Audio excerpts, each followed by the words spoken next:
Coastal Kannada ವೀಕ್ಷಿಸುತ್ತಿರುವ ಎಲ್ಲ ಸ್ನೇಹಿತರಿಗೂ ನಮಸ್ಕಾರ. ಕೋಸ್ಟಲ್ ಕನ್ನಡದ ಮತ್ತೊಂದು ವಿಡಿಯೋಗೆ ಸ್ವಾಗತ. ಇವತ್ತಿನ ವಿಡಿಯೋದಲ್ಲಿ ನಾವು ನಿಮಗೆ ಪೆದ್ದಿ ಸಿನಿಮಾ ರಿಲೀಸ್ ಆಗಿ ಭರ್ಜರಿಗೆ ಪ್ರದರ್ಶನವನ್ನು ಕಾಣ್ತಾ ಇದೆ. ಈ ಪೈಕಿ ಈಗಾಗಲೇ ನೀವು ನೋಡ್ತಾ ಇರುವಂಥ ದೃಶ್ಯ ಪಳನಿ ಅನ್ನೋ ಚಿತ್ರಮಂದಿರದ್ದು. ಇದು ಎಲ್ಲಿದೆ ಅಂತ ಕೇಳಿದ್ರೆ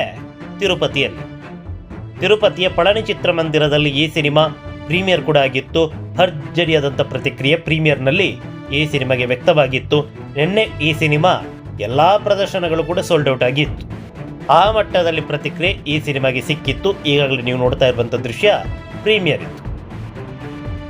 ನಾವು ಈ ಎಪಿಸೋಡ್ನಲ್ಲಿ ಸೆಲೆಬ್ರೇಷನ್ ಯಾವ ರೀತಿ ಆಯಿತು ಅನ್ನೋದ್ರ ಬಗ್ಗೆ ನಾವಿಲ್ಲಿ ಹೇಳ್ತಾ ಇಲ್ಲ, ಬದಲಾಗಿ ಸೆಲೆಬ್ರೇಷನ್ ಆದ ಬಳಿಕ ಏನೆಲ್ಲ ಆಯಿತು ಅನ್ನೋದ್ರ ಬಗ್ಗೆ ಈ ವಿಡಿಯೋದ ಮೂಲಕ ನಾವು ನಿಮಗೆ ಬೆಳಕು ಚೆಲ್ತಾ ಇದ್ದೀವಿ. ಅಸಲಿಗೆ ಏನಾಯಿತು, ಇದು ಜಸ್ಟ್ ಎಕ್ಸಾಂಪಲ್ ಅಷ್ಟೇ. ಈ ರೀತಿಯಾದಂಥ ಸಂಭ್ರಮ ಹೈದರಾಬಾದ್ ಆಗಿರ್ಬೋದು, ಒಟ್ಟಾರೆ ಆಂಧ್ರ ಪ್ರದೇಶ, ಅಖಂಡ ಆಂಧ್ರ ಪ್ರದೇಶದಾದ್ಯಂತ ನಡೆಯುತ್ತೆ. ಈ ರೀತಿಯಾದಂಥ ಪೇಪರ್ಗಳೇನಿದೆ, ಪೇಪರ್ಗಳನ್ನು ಈ ಚಿಂದಿ ಮಾಡಿ ಚಿತ್ರಮಂದಿರ ಒಳಗಡೆ ಎರಚುವಂಥ ದೃಶ್ಯ ಏನಿದೆ, ಇದು ನಮ್ಮಲ್ಲಿ ಇಲ್ಲ ಆ ಥರ. ಆದರೆ ಆಂಧ್ರ ಪ್ರದೇಶದಲ್ಲಿ ಇದು ಸರ್ವೇ ಸಾಮಾನ್ಯ. ಸೆಲೆಬ್ರೇಷನು ಇದೆ, ಈಗಾಗಲೇ ನೋಡ್ತಾ ಇದ್ದೀರಾ ಚಿತ್ರಮಂದಿರದ ಹೊರಭಾಗದಲ್ಲಿ ಯಾವ ರೀತಿ ಸಂಭ್ರಮಾಚರಣೆ ಇದೆ ಅಂತ. ಚಿತ್ರಮಂದಿರದ ಒಳಗಡೆ ಅದನ್ನು ಕೂಡ ನೋಡ್ತಾ ಇದ್ದೀರಾ ಯಾವ ರೀತಿಯ ಸಂಭ್ರಮ ಅಂತ. ಪರದನೆ ಕಾಣಲ್ಲ, ಆ ಮಟ್ಟದಲ್ಲಿ ಪೇಪರನ್ನು ಚಿಂದಿ ಮಾಡಿ ಬಿಸಾಕ್ತಾರೆ ಸ್ಕ್ರೀನಿಗೆ. ಅದಾದ ಬಳಿಕ ಏನಾಗುತ್ತೆ ಅದು ಯಾರಿಗೆ ಗೊತ್ತೇ ಆಗಲ್ಲ. ಸಿನಿಮಾ ವೀಕ್ಷಣೆ ಮಾಡ್ತಾರೆ, ಚಿತ್ರಮಂದಿರದಿಂದ ಹೊರಗಡೆ ಹೋಗ್ತಾರೆ. ಅದಾದ ಬಳಿಕ ಅಷ್ಟು ರಾಶಿ ಪೇಪರ್ನ ಚಿಂದಿ ಇದೆಯಲ್ಲ, ಅದರ ಕಥೆ ಏನು, ಅದರ ಪರಿಸ್ಥಿತಿ ಏನು? ಈ ಹಿಂದೆ ರಾಜಸಾಬ್ ಸಿನಿಮಾ ತೆರೆ ಕಂಡಾಗ ಚಿತ್ರಮಂದಿರದಲ್ಲಿ ಅನಾಹುತ ಸಂಭವಿಸಿತ್ತು. ಈಗಾಗಲೇ ದೃಶ್ಯಾವಳಿಯಲ್ಲಿ ನೋಡ್ತಾ ಇದ್ದೀರಿ. ಇದು ರಾಜಸಾಬ್ ಸಿನಿಮಾ ತೆರೆ ಕಂಡಾಗ ಆದಂಥ ದುರಂತ. ಇದು ಕೂಡ ಪೇಪರನ್ನು ಬಿಸಾಕಿ ಅದಕ್ಕೆ ಈ ಕ್ರ್ಯಾಕರ್ನ ಬೆಂಕಿ ತಗುಲಿ ಆದಂಥ ದುರ್ಘಟನೆ ಇದು ರಾಜಸಾಬ್ ಸಿನಿಮಾ ಸಂದರ್ಭದಲ್ಲಿ.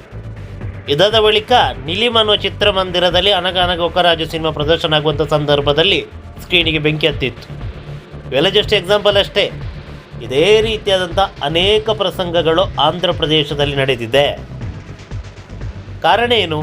ಈ ರೀತಿಯಂತಹ ಪೇಪರ್ ದುರ್ಘಟನೆ ಒಂದು ಕಡೆ ಆದರೆ ಚಿತ್ರಮಂದಿರದ ಸಿಬ್ಬಂದಿಗಳ ಪಾಡೇನು ಅದನ್ನೊಮ್ಮೆ ನೋಡ್ಕೊಂಬರೋಣ.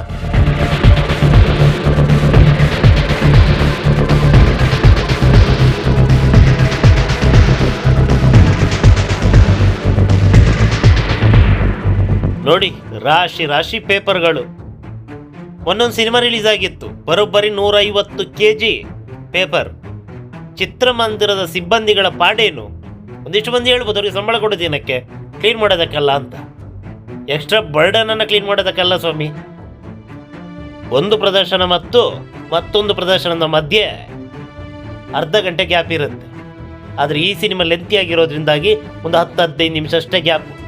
ಅಷ್ಟರಲ್ಲಿ ಇಷ್ಟೆಲ್ಲ ಕ್ಲೀನ್ ಆಗಬೇಕು ಸಾಧ್ಯನಾ? ಅವರು ಕೂಡ ಮನುಷ್ಯರಲ್ವಾ? ನೋಡಿ ಎಷ್ಟೊಂದಿದೆ ಅಂತ. 150 kg ಬಿಟ್ಟಾಕಿ 50 kg ಆದರೂ ಕೂಡ ಕ್ಲೀನ್ ಮಾಡೋದು ಬಿಡ್ವಾ? ಆ ತಾಯಿ ನೋಡಿ ಎಷ್ಟು ಕಷ್ಟಪಡ್ತಿದ್ದಾರೆ ಅಂತ. ಹೌದು ಸ್ವಾಮಿ, ನಾವಿರೋದೇ ಹಿಂಗೆ ಅಂತ ಅಂದ್ಕೊಂಡ್ರೆ ಒಂದು ಕೆಲಸ ಮಾಡಿ, ಪೇಪರ್ ತಗೊಂಡೋಗಿ, ತಪ್ಪಲ್ಲ. ಬರಬೇಕಾದ್ರೆ ಎಷ್ಟು ಕೈಯಲ್ಲಾಗುತ್ತೆ ಅಷ್ಟು ಹೊರಗಡೆ ತಗೊಂಡು ಬನ್ನಿ, ಕಸದ ಬುಟ್ಟಿಯಲ್ಲಿ ಹಾಕಿ ಚಿತ್ರಮಂದಿರದ ಅದಕ್ಕೆ ಒಂದು ಡ್ರಮ್ಮನ್ನು ಮೀಸಲಿಡಿ.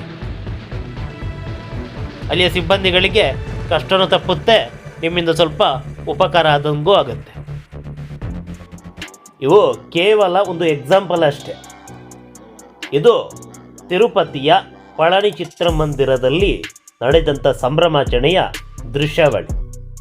ಇದೇ ಸಂಭ್ರಮ ಆಂಧ್ರ ಪ್ರದೇಶ ಅಂದರೆ ಅಖಂಡ ಆಂಧ್ರ ಪ್ರದೇಶದ ಎಲ್ಲ ಚಿತ್ರಮಂದಿರಗಳಲ್ಲೂ ನಡೆಯುತ್ತೆ. ಒಂದಿಷ್ಟು ಚಿತ್ರಮಂದಿರಗಳಲ್ಲಿ ಅನಾಹುತ ಆಗಿದೆ, ಮತ್ತು ಅಲ್ಲಿಯ ಸಿಬ್ಬಂದಿಗಳ ಪಾಡಂತೂ ಹೇಳತೀರದು. ಎಲ್ಲ ಚಿತ್ರಮಂದಿರಗಳ ಸಿಬ್ಬಂದಿಗಳ ಕತೆ ಇದೇ ರೀತಿಯಾಗಿದೆ. ರಾಶಿ ಕಸಗಳಿರ್ತವೆ, ಅದನ್ನು ಕ್ಲೀನ್ ಮಾಡೋದೇ ಹರಸಾಹಸ. ಈ ಸ್ಟಾರ್ ನಟರ ಸಿನಿಮಾಗಳು ಬಂತಂದರೆ ಅಲ್ಲಿಯ ಸಿಬ್ಬಂದಿಗಳ ಪಾಡು ಹೇಳತೀರದಾಗಿದೆ. ಆ ಮಟ್ಟದಲ್ಲಿದೆ ಅಲ್ಲಿಯ ಸೆಲೆಬ್ರೇಷನ್. ಹೇಳಿದ್ನಲ್ಲ ಮೊನ್ನೆ 150 kg ಅಂತ. 150 kg ಪೇಪರ್ ಅಂತ ಹೇಳಿದ್ರೆ ಸುಮ್ಮನೆ ಸ್ವಾಮಿ. ನಮ್ಮಲ್ಲಿ ಹೂಗಳನ್ನು ಇರುತ್ತಾರೆ, ಅದಾದರೆ ಹೆಂಗ ಸಹಿಸ್ಬೋದು. ಈ ಪೇಪರ್ ಆ ಕ್ರ್ಯಾಕರನ್ನು ಒತ್ತಿಸಿ ಅದೊಂದು ವೇಳೆ ಬೆಂಕಿ ತಗಲಿ ಏನೇನೋ ಅನಾಹುತ ಸುಮಾರಾಗಿದೆ. ಒಂದೆರಡಲ್ಲ, ಅಂದರೆ ಅಲ್ಲೇ ಸಣ್ಣ ಪುಟ್ಟದಾಗಿ ಅದನ್ನು ನಂದಿಸ್ತಾರೆ. ಅನಾಹುತನೇ ಅಲ್ವಾ. ಸ್ವಲ್ಪ ಮೈಮರ ಹತ್ರ ಏನಾಗುತ್ತೆ, ಚಿತ್ರಮಂದಿರವೇ ಭಸ್ಮ. ಈ ರೀತಿಯಾದಂತಹ ಸಂಭ್ರಮಾಚರಣೆಗೆ ಅರ್ಥ ಇದೆಯಾ? ಅದೇನೇ ಇರಲಿ, ಒಂದೆರಡು ದಿನ ಸಂಭ್ರಮ ಅಷ್ಟೇ.